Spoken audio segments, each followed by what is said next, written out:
কবিগুরু রবীন্দ্রনাথ ঠাকুরের হঠাৎ দেখা। রেলগাড়ির কামরায় হঠাৎ দেখা, ভাবিনি সম্ভব হবে কোনো দিন। আগে ওকে বারবার দেখেছি লাল রঙের শাড়িতে, ডালিম ফুলের মতো রাঙা।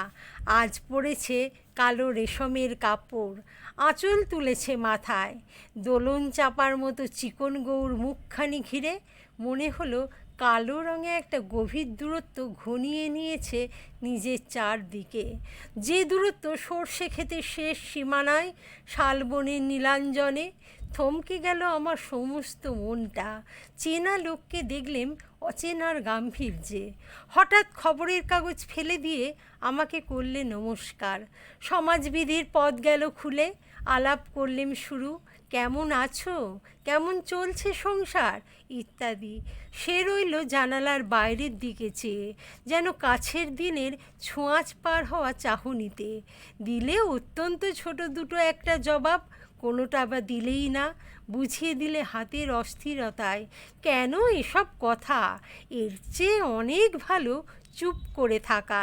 আমি ছিলাম অন্য বেঞ্চিতে ওর সাথীদের সঙ্গে। এক সময় আঙুল নেড়ে জানালে কাছে আসতে, মনে হলো কম সাহস নয়। বসলুম ওর এক বেঞ্চিতে। গাড়ির আওয়াজের আড়ালে বললেম মৃদু স্বরে, কিছু মনে করো না, সময় কোথা সময় নষ্ট করবার। আমাকে নামতে হবে পরের স্টেশনে, দূরে যাবে তুমি, দেখা হবে না আর কোনো দিনই।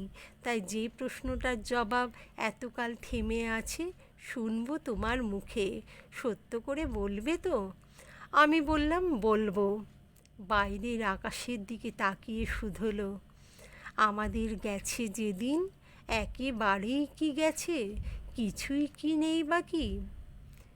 একটুকু রইলেম চুপ করে, তারপর বললেম, রাতের সব তারাই আছে দিনের আলোর গভীরে। খটকা লাগলো, কি জানি বানিয়ে বললেম নাকি। ও বললে, থাক এখন যাও ওদিকে। সবাই নেমে গেল পরের স্টেশনে, আমি চললেম একা।